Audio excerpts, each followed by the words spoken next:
Welcome to the Simply Mindful Wellness Podcast. Join your host, Tracy, the Mindful Wellness Coach, as she takes a deeper look into nourishing your body, mind, and soul. Because being well creates the freedom to live life the way you want.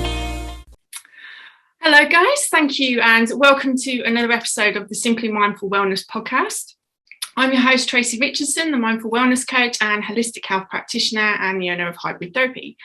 Please remember to hit the subscribe button if you are following us on YouTube, and to subscribe if you're listening on Spotify or Apple. So welcome, listeners. Today I am joined by Barry Bray from Future Present Self.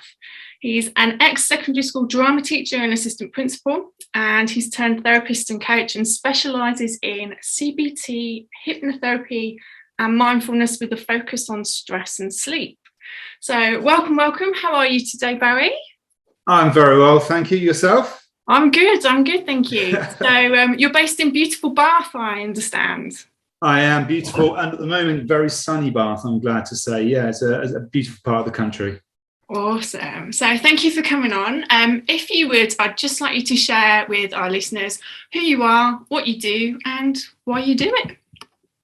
Fab, thank you. Barry Bray. I was a teacher for 20 years, an assistant principal for the last 7 or 8 of those.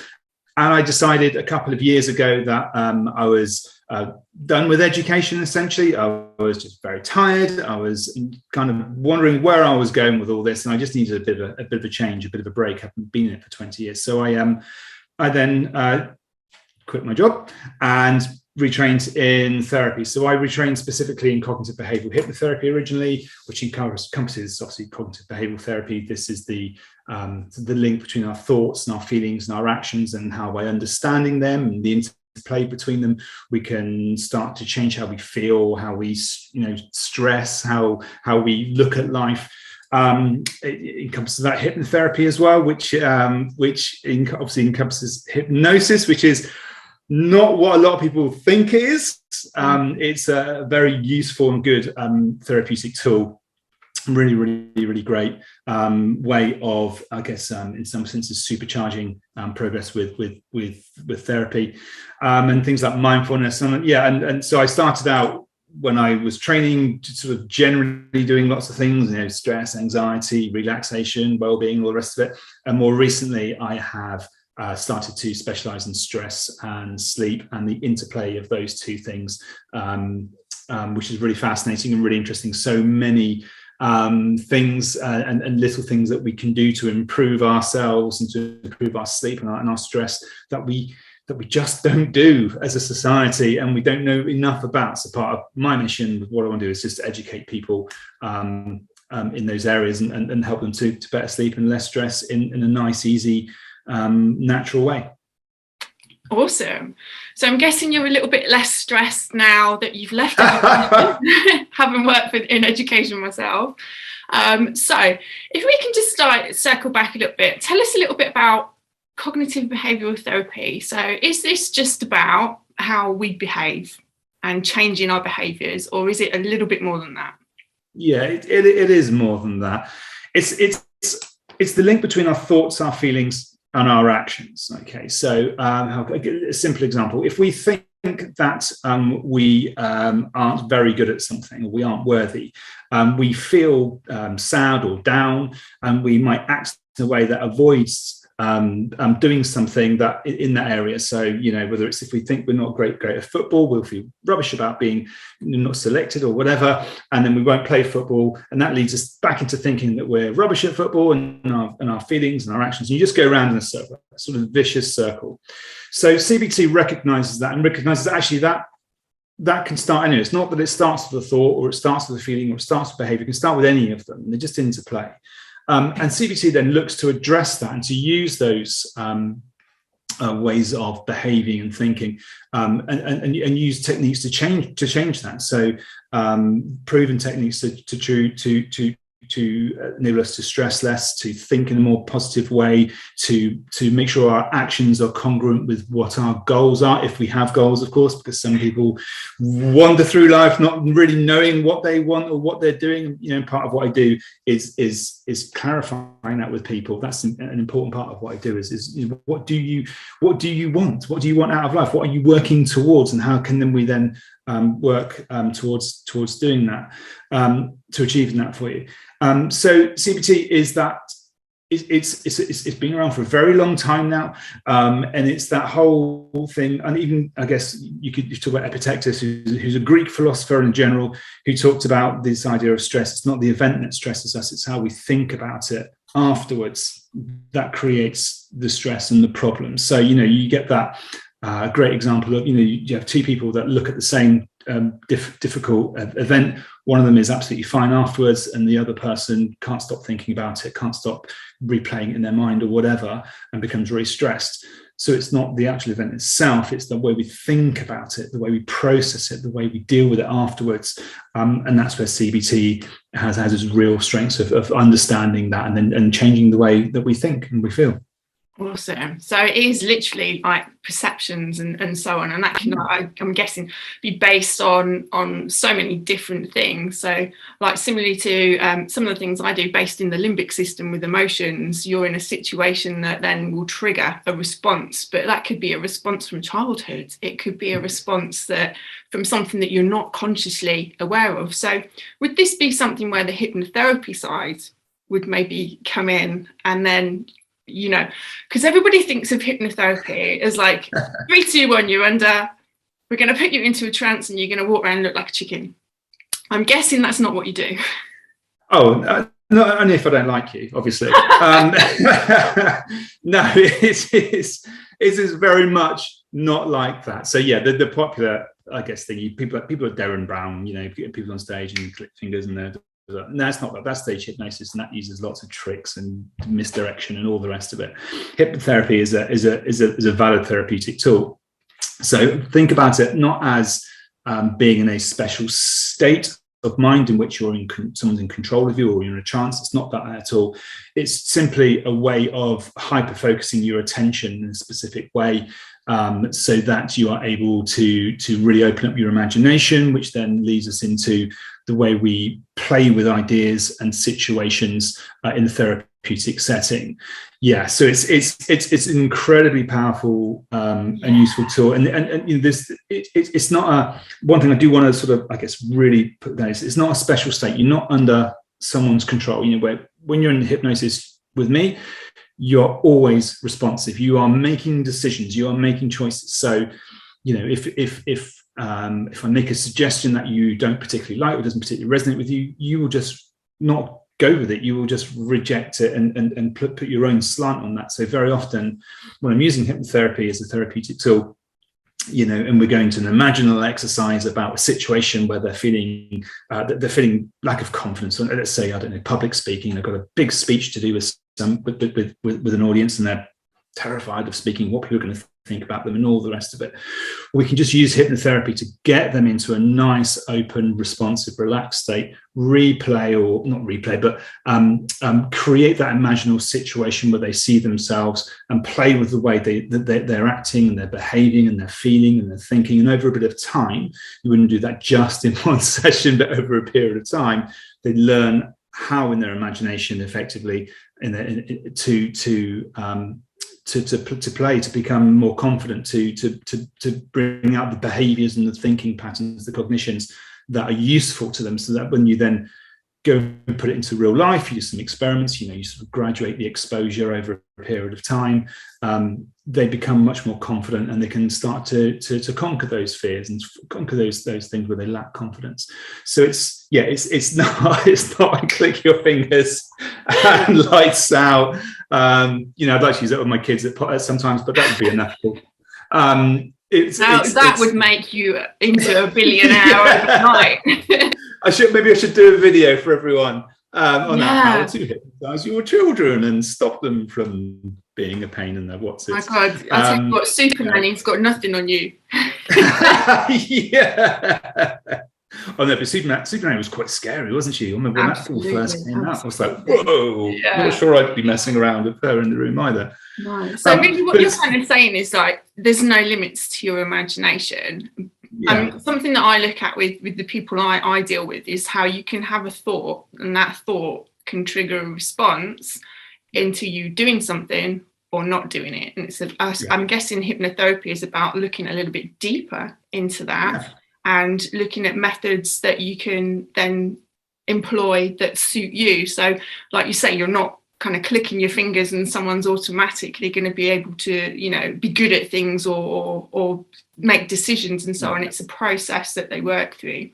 So yeah, exactly. It's a tool you use with other techniques, with CPT, etc., to empower people. It's what it comes down to. You're empowering people, and it's that if you think about it in the idea of that, if you think negatively about something, well, you must be able to think positively about it as well. So if your brain is selecting and choosing a certain attitude towards something that's not helpful to you, what we do is working on moving and changing that into a way that is helpful to you. So when you're thinking about how you felt in the past, we don't massively go into the past to try to create that, because that's already happened. What we do is reframe the way you're reacting to it, thinking about it, feeling about it now, so that you can use a much more a positive or useful way of thinking about those negative experiences to make sure that actually your present and your future is different. Because we can all change. We all have the power to change within us. We just need to be shown how to be guided, to be open to it, because that's a big part of it as well. If you're not open to these therapies, hypnotherapy, CBT, whatever it may be, then actually change isn't going to happen. Or if it does, it'll be incredibly slow and incredibly difficult. So you've got to be open to these things. But it is, and that's one of the things I love about what I do. It empowers the individual. It's not about me giving you anything, it's about you uncovering and realizing and learning new skills so that you can take that away with you in the real world. And you don't need me, you don't need to rely on me. You've got those skills within yourself. So it's a hugely important thing. And when you think about people in life, students especially, students have gone through an incredibly difficult time over the last couple of years. I mean, really, and I still think it's hugely underestimated, just the impact it has had, all this misschooling, and then the impact of COVID and thoughts and fears and all the rest of it.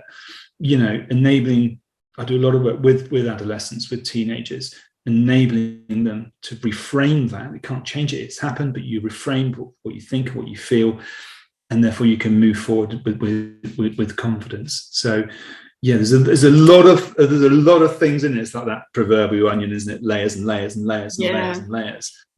But the imagination is just such an underutilized. For sure. It's one of those things that I'm sure, like, you're similar age group to me. I think you'd look out the window. I look that young. It's true. You'd look out the window and daydream, and you'd be bored because there was that lack of stimulation, or your mum would be saying, go and find something to do, or you would develop these skills where you would find things, or you'd make things, or games and things like that.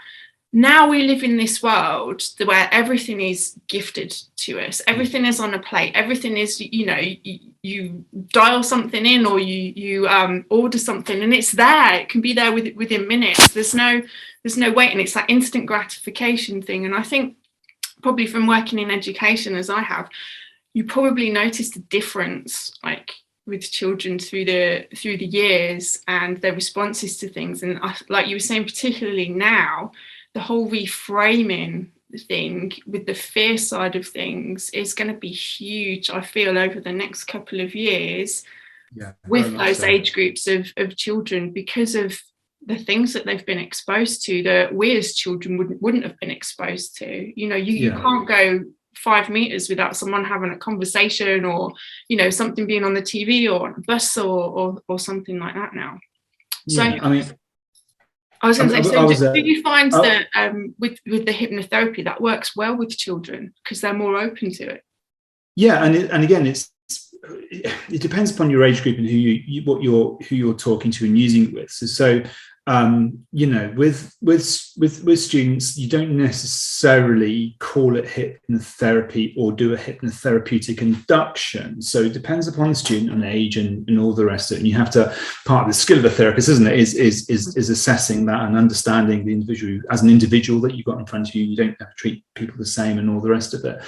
And so I tend to do a lot of breath work as an induction into a hypnotic state with them, rather than labeling something hypnosis, because everyone goes, oh, what's all that? Everyone's, oh, you're going to, like I say, make me turn into a chicken or whatever it may be. No.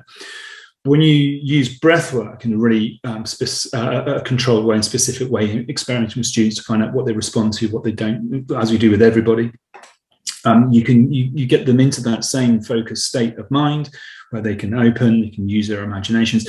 And children's and adolescents' imaginations, even adults' imaginations, if you let them, they're amazing places. They are incredibly powerful. Way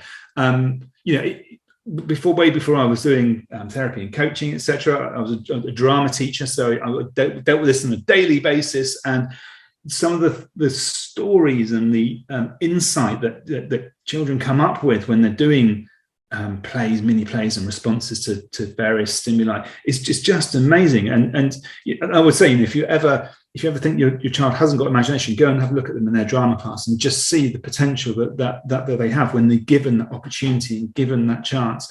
Because we do the whole thing about what do we feed our children? Do we feed them games all the time? Do we have them on devices all the time? Do we give them a bit of something to draw or whatever it may be? There's a big debate about that, and we know that there's various gaming, for example, has got a bit of a bad rap. We know it teaches lots of good skills as well, but it's about balance with that.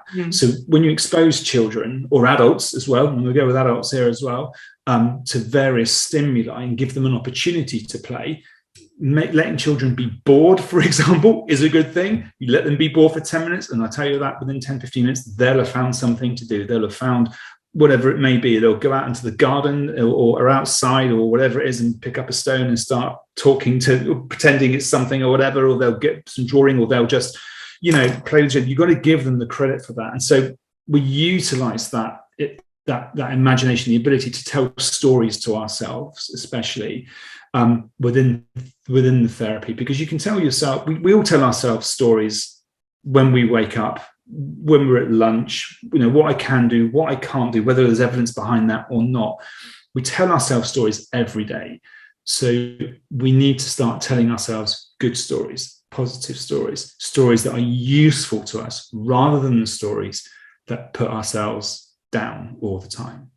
Part of that is that understanding that, we can grow, we can learn, I guess people have heard of growth mindset and all that sort of stuff, this ability to change and to learn new things. It's not fixed. Nothing is, we don't have to stay the same as we are. We can try new things. And sometimes these things are a bit scary because they're new and we think we're a bit exposed, which is fine. If you give people the confidence to do that and to tackle that and allow them to make mistakes, as good schools do, as good therapists do, as good coaches do, then that's one of the keys into good health and good mental health. Because you're right. There's a lot of stuff that children have been exposed to in this last couple of years, and growing up is hard enough as it is without all this stuff. Sure. They're trying to make his experience. They're trying to make sense of life anyway, and then when you add all these things, and it's tricky. But making sure that adolescents and all of us just tell ourselves good stories, useful stories, helpful stories, and filter out those things that we don't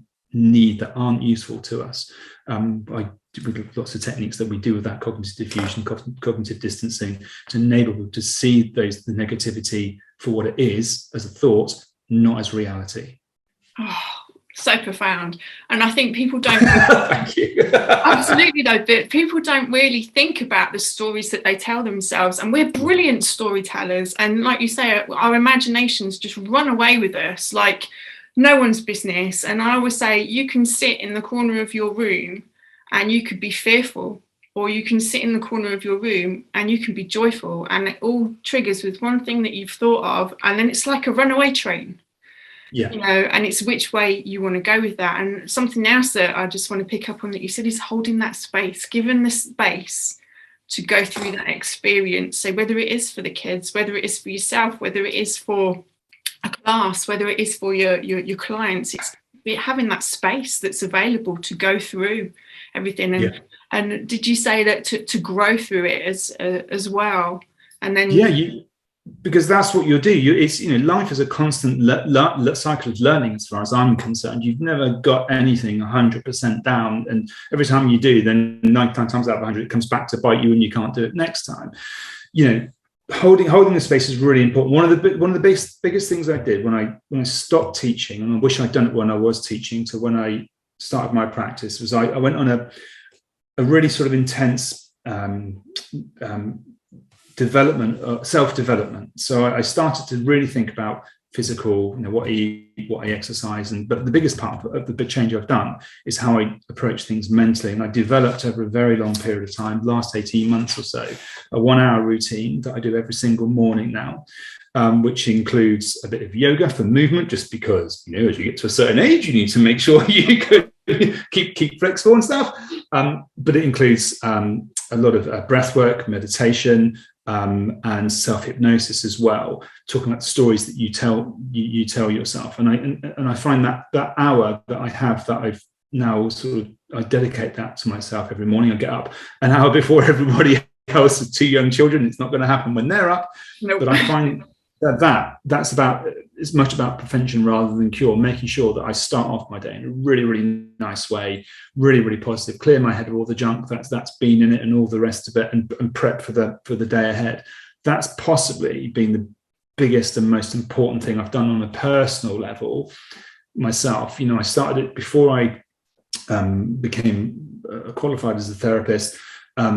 And as I've experienced new stuff as a therapist and new courses and talked to new people, etc., and developed it over a period of time, it's become really essential to me. So I talked about all my clients with, making that time for yourself in the day. It's sometimes not easy holding time for yourself.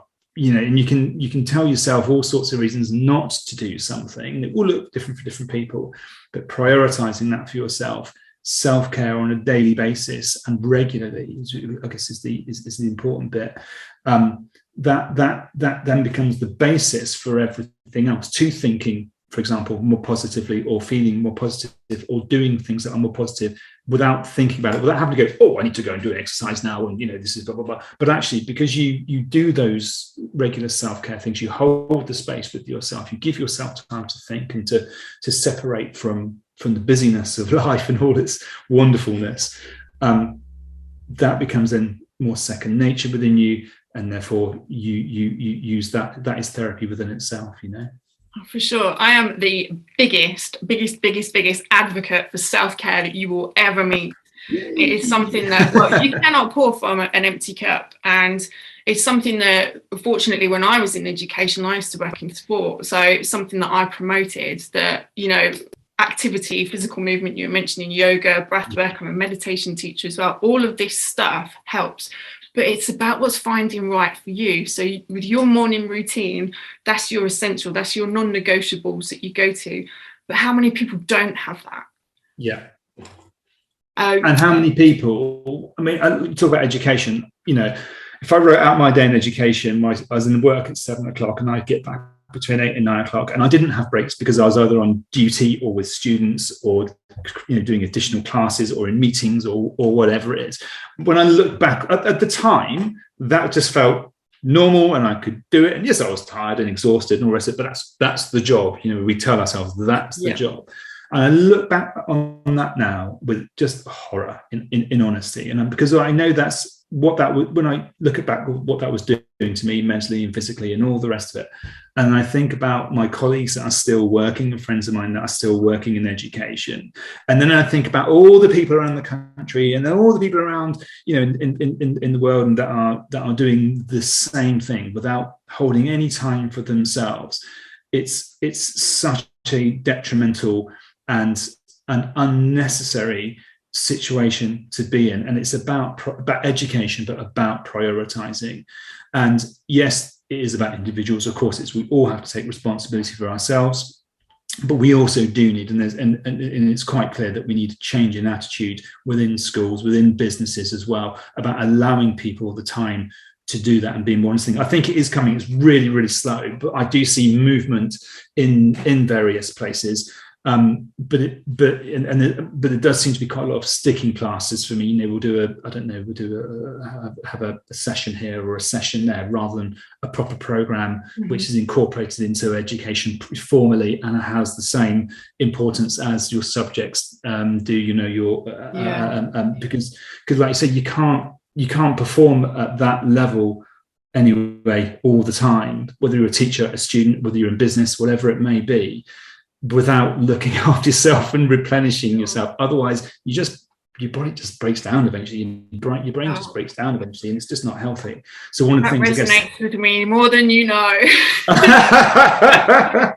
And when I see teachers, when I see students, it's a really common thing. One of the very first things most of them will tell me is, I'm just really tired. I'm really exhausted. And you think, well, where do you think your stress is coming from, in part? Exactly. Because you're not allowing yourself to recover. You're not getting into your parasympathetic. You're not allowing your body to rest and relax. It's always in that sympathetic nervous state where it's tension, you push through, but I'm exhausted, and you sort of dip down, and I'm still going to keep going. So I'll drink more coffee, or I'll drink some Red Bull, or that monster stuff, or whatever it may be, and neglect the fundamentals of good health. But it's an, I haven't been there myself. I know it's an easy, as a well-educated person as well. I wasn't. It wasn't. I didn't know about all this stuff, because I even designed some stuff. I was director of sixth form for pastoral stuff. Talking about exercise, and I remember doing one on Red Bull and doing a little fact check with them and stuff like that. And seeing the horror. You were a good hour or so on Red Bull. Yeah, so it's not like I'm not educated or I didn't know. It's just that I didn't prioritize, and the workplace I had didn't prioritize the demands of the job.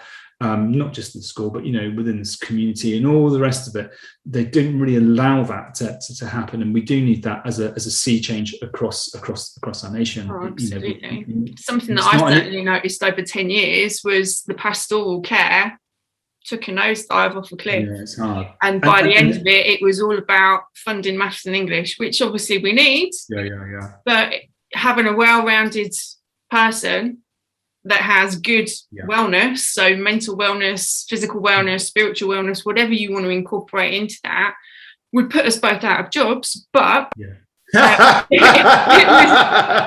it would mean that we have a real, healthy population, which I think is another show all in itself. Yeah. So, tell me a little bit more then about self-hypnosis. So some of the strategies that, if there's people listening today, that something super simple that maybe they could take away from this and think, right, I'll go and try that. Something that you've seen work in practice. Yeah, there's an argument that all hypnosis is self-hypnosis only, because it's the stories that you're telling yourself, that relaxed state that you're getting yourself into. If I was to just say a very simple, easy exercise for someone to do, is just find that quiet space where you're not going to be disturbed for 2 or 3 minutes. That's all you really need. Initially, and just put your feet flat on the floor, put your hands on your knees, separate, and close your eyes, and just focus on your breathing. Take a couple of deep breaths in, and then exhale very, very slowly, and try to relax as you do that. And then when you're relaxing, imagine you're at the top of the staircase, and each step you've got 5 steps. You go down 1, down 2, and as you do, you just allow your body to relax a bit more deeply by focusing on your breathing. And if thoughts come into your head, that's fine. By focusing on your breathing, they'll just drift away. And then when you're in that nice relaxed state on your own, you just need to come up with a phrase, something like, I can do this, or I am confident. Something that's you want to work on, whether it's a confidence, or I'm really looking forward to the day, if you're a sort of negative person. And you just repeat that to yourself in that nice relaxed state, and you just imagine then what that would look like for you in your eyes. So as you're repeating that mantra, that word, there's that affirmation, I guess is what we would call it. Imagining what it's like and allowing that feeling as you do it in your imagination just to pop into your body. And then just very slowly, when you're ready, let it drift off, focus back on your breathing. And when you really just open your eyes. And it's just a really nice, simple way of relaxing, getting your blood pressure down, getting your muscle tension down, getting your heart rate down, accessing your imagination, putting yourself into a nicer place. and allowing that. And if you repeat that during the day, I mean, you can do that in 3 minutes, really quite simply. You could do that if you wanted to, if you weren't disturbed in your office, if you've got an office, whatever it may be. If you just do that 3 or 4 times a day, it's 2 or 3 minutes of your time accessing your parasympathetic nervous system, accessing your imagination, putting positive messages in there. And the more you repeat, the more it starts to ingrain itself into you, and has a positive effect on you. And that's very similar to what I do in terms of I have a 3-minute self-hypnosis thing I do every morning. It's the thing I finish off my hour with. And I do it, and I just, depending on what I'm focusing on for the week, whatever it may be, in terms of my self-care, I'll change my affirmation each week and just repeat it, visualize it, and it's lovely. Hey, I'm feeling more relaxed already. Love it. Awesome. Yeah. So this totally resonates with me. I work with meditation and breath work with every single person. You know, people don't understand how much the breath influences a myriad of things in the body, and that 2-3 minutes just to yourself, so powerful. Okay, so what is it about kind of working the way you do that really inspires you to continue?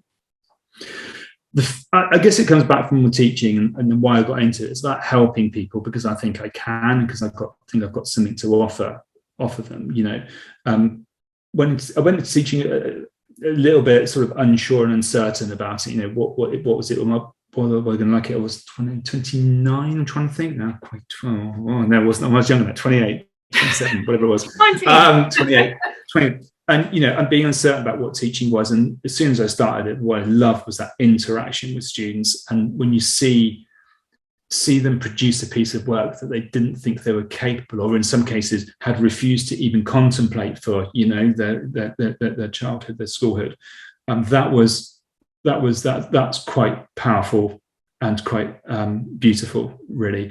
And in therapy, it's the same thing. When you see someone that's come to you really quite desperate and quite down, and then you very often, through the most simple techniques, and that's, I guess, the thing about it, is that it doesn't have to be complicated. Therapy does not have to be complicated.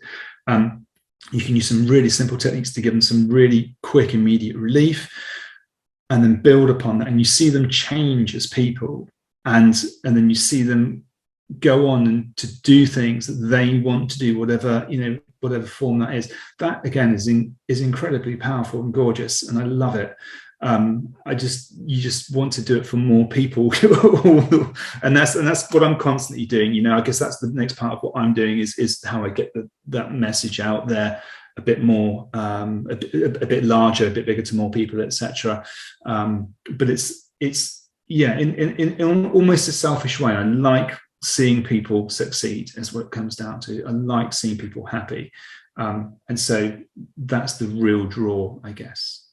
Yeah, I think that's why people get into therapy, education, for health, wellness, fitness, these sort of realms, is because we want to help other people. We want to see them succeed. We want to elevate them. We want to optimize them. We want to keep them, you know, up there, hold them in that space. Oh, it's just awesome. So what are some of the things that you would deal with clients to help them to overcome, for instance? So you've mentioned it's all about like the stories that we tell ourselves. Is there anything, without going into specific cases, that you see great success with? Yeah, I mean, lots of things, in truth. You know, sleep is a really interesting one. People come to you because they can't sleep, and then you start to look at their lifestyle. For example, what do you want to look at my lifestyle for? I can't sleep. Yeah, I know. So I need to know what your exercise is, what your nutrition is, what you're doing the day before, where your stresses are, how much do you nap during the day, do you take supplements, do you drink coffee, when you drink coffee, when you eat, all these things, all these factors, these lifestyle factors that come into it. And so very often I help people with sleep, not by doing anything spectacular, but just by looking at their lifestyle and making subtle, small changes. The great thing about sleep and about all therapy is lots of things to test, lots of things. When you see them, you go, okay, let's make a tweak here. So for example, you know, it takes 3 to 5 hours to digest food, so let's bring your eating window down a bit. If you're going to bed at 10 o'clock, then let's make sure you don't eat after 6, 7 o'clock, something like that, give or take, eat your drink, give body time to digest it. And then when you're sleeping in that first phase where it's your body that's being repaired, human growth hormones at its highest and all the rest of it, that's where you'll get some improvements. And very often you do something as simple as that, and they'll go, suddenly I can sleep for another hour. I'm like, okay, or I don't wake up as much. You're like, okay, yeah. And there's reasons. Let's try and test something different. Let's have a look at the exercise. Do you do it? Okay, yeah. I had one client who exercised 6 days a week. And I was like, so when do you recover?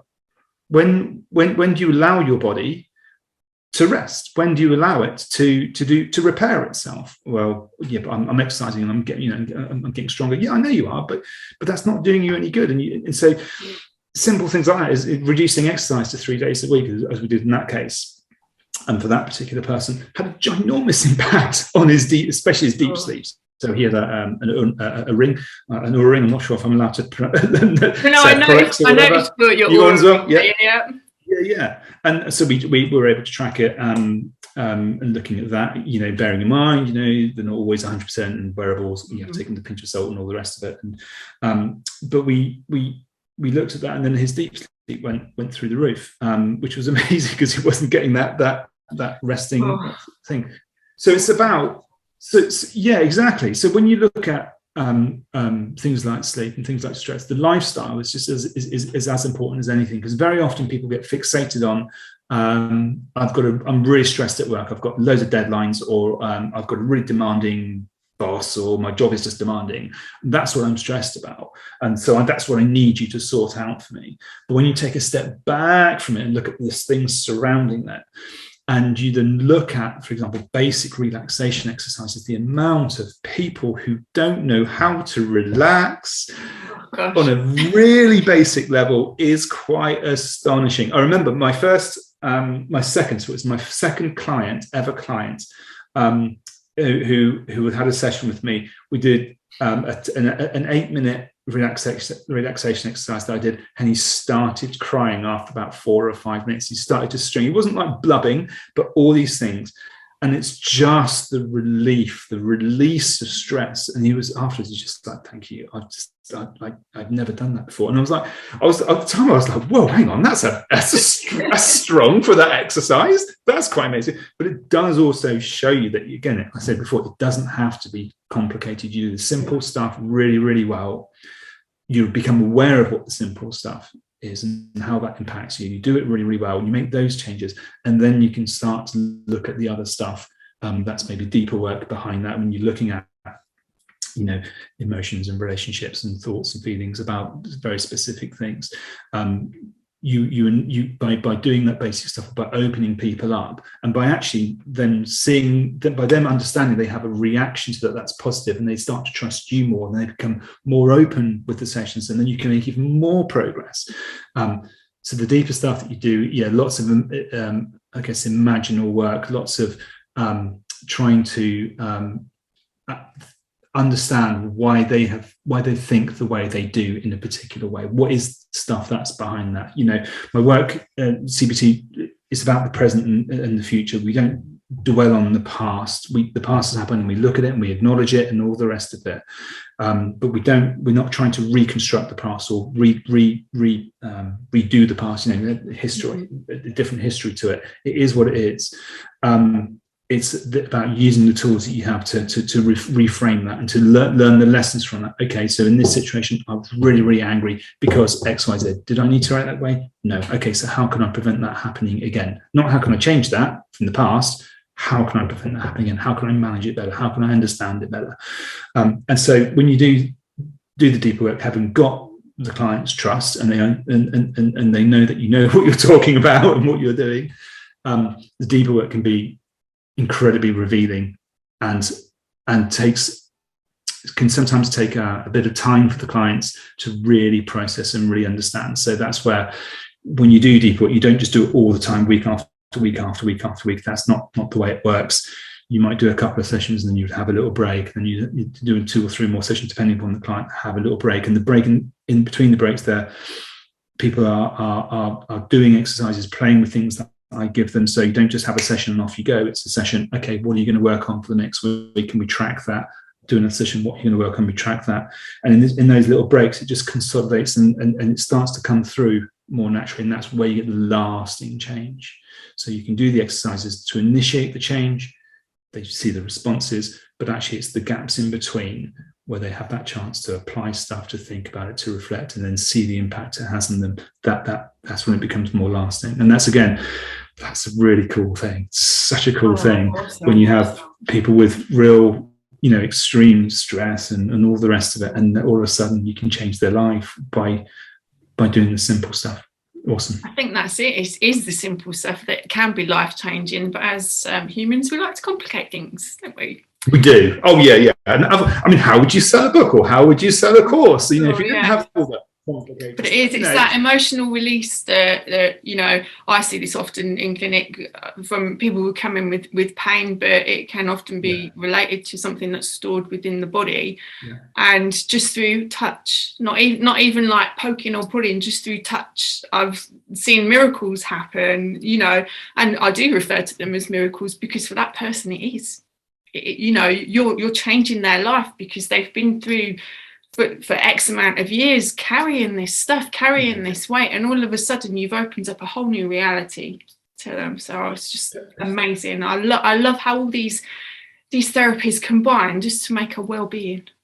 Yeah. I mean, pain is an interesting one as well. When I was training, we did hypnotherapy for pain, and one of the things they showed us, and it was, I'm not massively squeamish, but this was like, it was about this lady. They showed a video of a lady who'd been seeing a hypnotherapist for a long period of time, and she had teeth removed just without any kind of sedative, and just through that. And then I remember doing an exercise with hand and ice and stuff like that, and how you can control your reactions to it just by using hypnotherapy or hypnosis, by turning the cold up, turning the cold down, heat up, heat down, and those principles where you can get pain relief and all the rest of it, and learn to manage pain much better through hypnotherapy. But also the principles of emotions, you can turn your emotions up, you can turn your emotions down. So in the work that I do as well, there's a lot of that. There's a very specific thing that I do, which is allows people within an imaginal exercise, when they're feeling a bit stressed or they're feeling a bit happy, depending on the person, to turn the dial up, be a bit more happy, okay, turn it down, and they feel it and they do it, and then they start to understand that actually it's in their power. They can make that choice to make themselves a bit happier or a bit more, whatever it is they need to do. And again, when you get that, when you see the breakthroughs for the clients, and they just go, oh, I did that, I can do that, I can apply that in my real life, and then they become self-efficacious with everything. And then you see the change again, and they start to realize again, it comes back to what we said before, it's all within you. It's you empower people as a therapist. That's what you're doing. You're not curing or fixing people, you're empowering people. And that's just an awesome power for us all to have. And again, I guess it's one of those things, isn't it? I wish this was, looking back at what I did when I was a teacher and all the rest of it, I just wish there was much more of this in our education system as standard as this is, what you study. It is getting there in some schools. Some schools are incredibly good at doing this. It's not that it doesn't exist, but as a society, as a whole, it's nowhere near there yet. It's nowhere near. So when I do work with schools, it's also quite revelatory. Oh, I can imagine it is. And if you're working with the young people, they are much more malleable than us oldies. And speak for yourself. They take on board. They're like sponges. They absorb so much more, and then that's something that they can take through on their life's journey. I certainly know from the students that I used to teach, I would get them at 16 and they'd had some horrendous life experiences by that point. And it was all about, them going through the stages, the process. And if they could have implemented these strategies at an earlier age, they would never have got to that point. So I think it's a fantastic thing that you're doing. Okay, so if people then wanted to find you after this podcast today, or not literally, not stalker like, but if people wanted to get in touch with you or to find you on social media or something like that, how can they do that? So my website is www.presentfutureself.com. You could just pop that in. I'm on LinkedIn as Barry Bray. I'm on Facebook as Barry Bray. So if you want to friend me and say hi, not stalk me, if you friend me and say hi, that's really, really good. And I just get some content out there as much as I possibly can, developing that side of everything. I talked about before, learning. I'm very much a therapist, not a businessman as such. But yeah, so through my website, you can just email me, barry@presentfutureself.com, and we can have a chat. Fantastic. So my final question for today is, if I was to ask you what mindful wellness meant to you, what would it be? Oh, that's a good question. What is mindful wellness? I think to me, it's about giving yourself the power for psychological flexibility. It's about enabling yourself to deal with a variety of situations as best you can. And when you get it right, congratulating yourselves. And when you get it slightly wrong, being compassionate to yourself, learning from it, and carrying on anyway. So it's about that psychological flexibility. That's what well-being is about to me. Oh, I love that. Oh, thank you.